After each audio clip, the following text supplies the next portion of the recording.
Alors, on avait pris rendez-vous au mois de février. Je sais pas si vous vous souvenez, mais on avait pris rendez-vous en février 2022. Ouais. Nous avions rendez-vous le 2 décembre 2022. Mélanie, qu'est-ce qui s'est passé le 2 décembre 2022 matin? À 8h30 le matin, on m'appelle. Désolée, j'ai eu Morgane après au téléphone, il dit non mais c'est pas possible, révoltée, donc du coup tu peux pas, je m'en fous, je me libère quand tu veux, ou il faut qu'on l'ait avant le rendez-vous. Donc j'ai rappelé, finalement la semaine d'après, entre midi et 2, en coup de vent là, on est passé faire le sécos. Bah à l'entre-deux, hein, du coup, enfin je vous laisse imaginer, enfin moi je travaille dans le soin, donc je sais ce que c'est le soin, et en ce moment le soin, bah c'est tout est overbooké. Et là, si elle nous prend à 5 jours alors que le rendez-vous il faut 8 mois, comment vous dire que en fait on est venu sur sa pause repas quoi. Ouais, c'est ça. Donc déjà nous on arrive avec cette sensation là d'arriver sur la pause repas de quelqu'un. Donc déjà d'avoir eu, bah on s'est fait poser un lapin, même si encore une fois on le sait très bien, c'est pas de sa faute, elle est malade. C'est pas de sa faute, mais le jour même en fait, une fois rencontrée, aucune excuse, rien. Bon. Pas un pardon, pas rien. Excusez-moi, j'étais malade la dernière fois, j'ai repoussé un rendez-vous que vous attendez depuis 8 mois. Mais je pense qu'en fait, du coup, qu'elle savait, elle sait pas qu'on a attendu autant de temps. Je pense qu'elle sait pas qu'on était le rendez-vous repoussé. Ah, peut-être. Mais bon, enfin bref, du coup, pas de considération vraiment, en fait, c'est un peu du travail travail à la chaîne. Un mauvais départ. C'est notre ressenti personnel. Vous gynéco assez chaleureux. Ah, oula, bébé, c'est sympa, là. C'est plutôt, préparez-vous. Mise en garde. Vous pouvez pas faire ci, vous pouvez faire par là, vous pouvez faire ci, vous pouvez faire par là. Attention à ci, attention à là. Ah, mais quoi? Vous avez un doute? Ah là là. C'est rien de positif, rien de positif. Posez vos questions, mais quand on pose nos questions, c'est qu'on a des doutes. Par exemple, Mélanie a posé une question, parce qu'elle nous a présenté comment ça marche, qu'il fallait obligatoirement une stimulation ovarienne avant les premières inséminations, que de toute manière, en ce moment, la politique était de faire seulement 3 inséminations et non 6 comme recommandé par la Haute Autorité de Santé. C'est 6 inséminations remboursées par la Sécu, puis 4 FIV. C'est un cycle complet, ça. Et là, donc, on nous a clairement dit que non, à l'heure actuelle, on ne faisait que 3 inséminations. Donc, on hypermédicalise et on sait pas pourquoi. Mélanie a eu le malheur de dire, mais est-ce que c'est possible de faire la première insémination sans stimulation ovarienne et donc sans hormones? Ce qui est entendable, on n'en a pas besoin. Hein. Enfin, on sait pas si on en a besoin, peut-être qu'on en a besoin. Soit dit en passant, en fait, j'ai oublié de dire dans la vidéo précédente que, en fait, moi, j'ai toujours eu mes règles vraiment le jour pile au bout de 28 jours. Je n'ai pas de questions à me poser. Je sais quand j'ai règles et quand elles se terminent, toujours le même flux, etc. Et là, bim, comme par hasard, après cet examen-là, mais c'est n'importe quoi. J'ai mes règles un jour et 3 jours après, j'ai plus rien et ça recommence. Chez certaines femmes, c'est peut-être normal. Moi, j'ai jamais eu ça. En fait, ça m'a complètement déréglée. Hein. J'aimerais avoir un enfant. Déjà qu'on va, faire un procédé qui n'est pas non plus super naturel. J'aimerais limiter tout ce qui est, non nécessaire. Si on pouvait tenter une insémination naturelle la première fois, j'aimerais bien essayer, au moins qu'on essaye, quoi. Et donc, elle s'est fait refouler par la nana du sécos. Donc encore une fois, nous n'avons rien contre elle, mais répondre à une patiente qui a une question après qu'on ait demandé si on avait des questions, et de dire si vous avez des doutes, on peut toujours changer de personne qui portera le premier bébé. Oui, en fait, moi j'ai posé la question comme ça, c'est possible de, s'il vous plaît, de pas me charcuter ou de me piquer, juste me donner du sperme, voilà. Et là, la réponse a été ce que Morgane vient de dire, c'est que attention, comment ça, vous avez des doutes, sinon faut me le dire maintenant. Rien à voir. J'ai aucun doute. Alors déjà, on a attendu 8 mois pour venir. On avait le temps d'avoir des doutes si on les avait. Voilà, donc on arrive là, c'est non, vous pouvez pas faire ci, vous pouvez pas faire là. Après un discours sur 20 minutes sur les donneurs anonymes, non anonymes, alors qu'on n'avait pas du tout. Déjà, c'était même pas notre sujet, notre demande, notre question. On a eu un discours, on a un discours de 20 minutes sur l'anonymat des donneurs. C'était un gros problème entre les lois qui sont passées, les banques de sperme actuelles. Et pour le petit récap, c'est parce que les donneurs, avec la nouvelle loi qui autorise la PMA pour les femmes seules et les femmes lesbiennes, en fait, les donneurs maintenant, il y a une partie de l'anonymat qui est levée pour les enfants. Et sauf que à Besançon, le stock de sperme qu'ils ont, c'est que des donneurs anonymes. Et ils ont le droit de s'en servir jusqu'au mois d'août.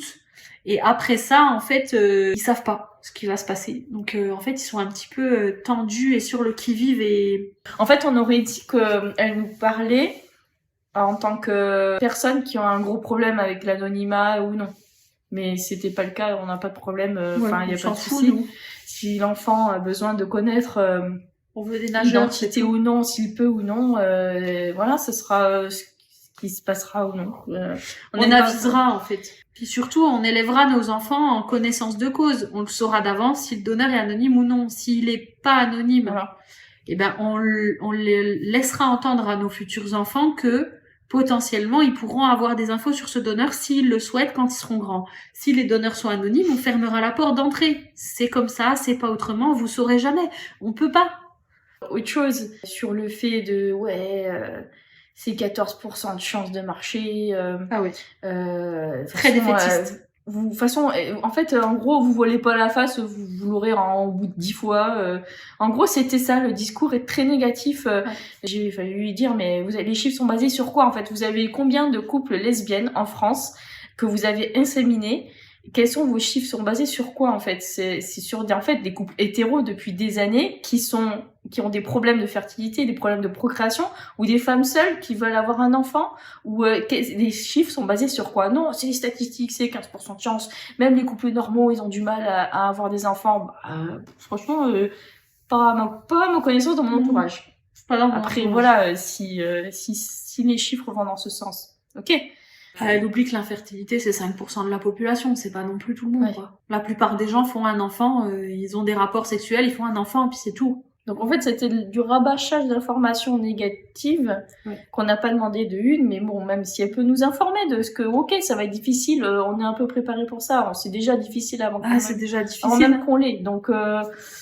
Ça fait déjà 1 an qu'on galère alors que on n'a pas encore commencé. C'est ça, avant même qu'on essaie, c'est difficile. On est bien sûr préparé. Si on commence ces démarches, on n'est pas, c'est pas.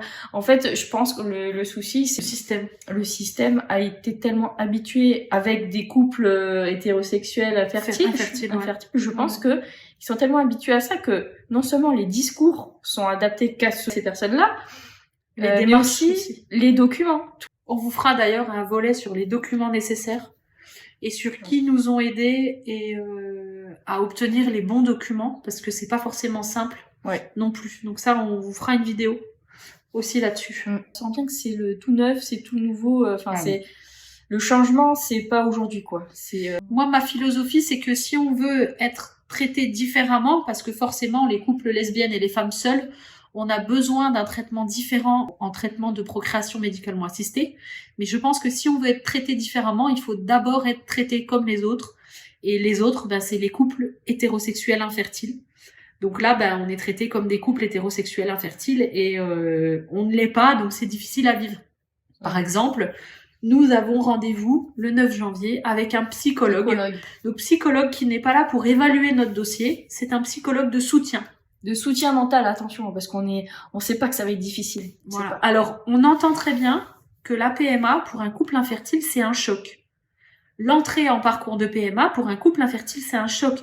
Ils sont ensemble, ils sont à deux, ils essayent d'avoir un enfant, ça ne fonctionne pas, ils vont voir les spécialistes de la procréation, et là, effectivement, je pense que psychologiquement, ça doit être un avou d'incapacité, ou ça doit être difficile. Moi, je me mets à leur place, se rendre compte que on n'est pas comme les autres, on peut pas avoir d'enfant tous les deux, c'est qu'on n'est pas peut être ensemble, ou des choses comme ça. Psychologiquement, ça doit avoir un impact sur un couple hétérosexuel. Mais nous, on le sait qu'on a besoin d'aide, en fait. En fait, on est au courant depuis le début. Moi, j'ai fait mon coming out, j'avais 15 ans. Et puis, je le sais depuis que j'ai 15 ans, quoi. On a eu l'avertissement. Peu de chance de marcher, plusieurs inséminations, beaucoup de stimulation, ça va, c'est bon. Alors que dans notre vie et dans nos connaissances, moi, j'ai pas mal de connaissances de couples lesbiennes qui ont eu des enfants et il y en a très peu qui ont eu des problèmes. Et qui ont fait des cycles complets d'insémination et FIV, il y en a très très peu. Oui, peut-être, moi je crois que c'est une bonne idée, le psychologue, mais quand la 2e, 3e, ça marche pas, peut-être commencer justement. Oui, peut-être quand on aura galéré un petit peu, que ça deviendra dur. Parce que là, pour le moment, nous, tout ce qu'on veut, on y va la fleur au fusil en se disant, allez-y, balancez les gamètes, on y va, quoi, on teste. Mais eux, ils l'entendent pas comme ça. Donc... Donc le rendez-vous sécos, ben franchement mitigé, Ouais, enfin, voilà, plus on est négatif que sorti de positif. là, c'était dur. On dirait pas qu'on allait faire un enfant, on dirait qu'on allait rédiger un testament, quoi. très C'est lourd. pas un événement heureux, en fait, d'avoir un enfant au rendez-vous sécos. C'est procédurier, c'est long, C'est pour ça que j'ai commencé à poser des questions, c'est qu'au bout d'un moment, j'attendais et sinon, comment ça se passe à suite? Comment vous procédez les inséminations? Comment ça se passe, en fait, le process? Parce qu'au bout d'une demi-heure, on n'avait toujours pas cette information-là. Et donc, moi, que j'ai commencé à poser des questions, déjà, il fallait que, limite, je coupe la parole parce que, elle était dans son discours, elle se sentait, attaquée, j'ai l'impression. Alors que j'avais des questions, mais sinon, on vient là, en fait, c'est pour faire un enfant et comment ça va se passer pour nous parce que on n'a aucune information. On n'a pas reçu de brochure à la maison, par courrier, ça va se passer comme ci, comme ça. Alors justement, on vient vous voir au bout de 8 mois pour savoir ça. Mais qu'est-ce qu'on sait? On sait tout ce qu'on ne peut pas faire. Par contre, ce qu'on peut faire, apparemment, je sais pas ce qu'on peut faire au final. Du temps du rendez-vous, mais comment on va faire un enfant en fait au final? c'est ça. Bon, on l'a mal vécu. Pour résumer, nous l'avons très mal vécu. Voilà.